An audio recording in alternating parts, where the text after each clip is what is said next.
Instead of putting the money in the stock market, they could put it with an investment group, with a syndication like ours, or even with us.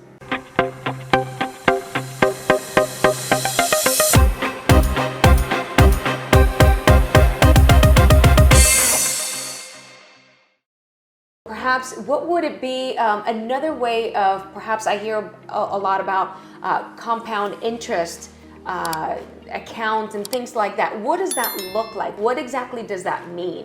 So if you're good, or if you have a good investment partner, you won't really worry about tenants destroying the property if you're really good about picking your tenants. Right. Now, and they can always invest with, there's like a lot of syndicators out there. We syndicate our own real estate deals, so they don't have to do the work themselves. They can, instead of putting the money in the stock market, they can put it with an investment group, with a syndication like ours, or even with us. That can provide them all the work and give them the returns. The issue with compound interest in the sense of a savings account or a CD, it is so small that you're getting 1% out of a CD, maybe 2% if you're lucky, where inflation is 8.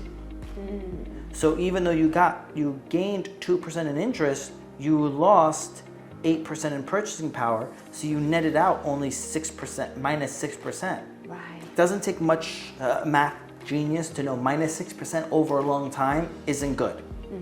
So if they're putting into cash flowing assets where even say if the property short term goes down in price, but they're still receiving rents coming in as a cash flow and they're living on the rents, they can still have the wait it out and have the property go up in value.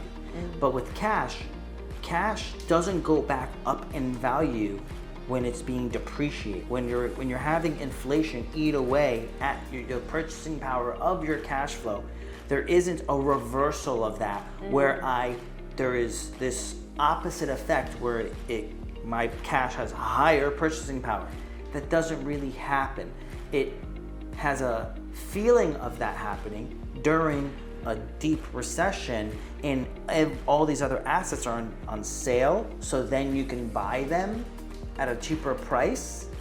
It has that feeling, but the point is that you need to get cash flowing assets to help you protect yourself in a down market, because then you have the cash coming in and you're not so worried about making a rash decision.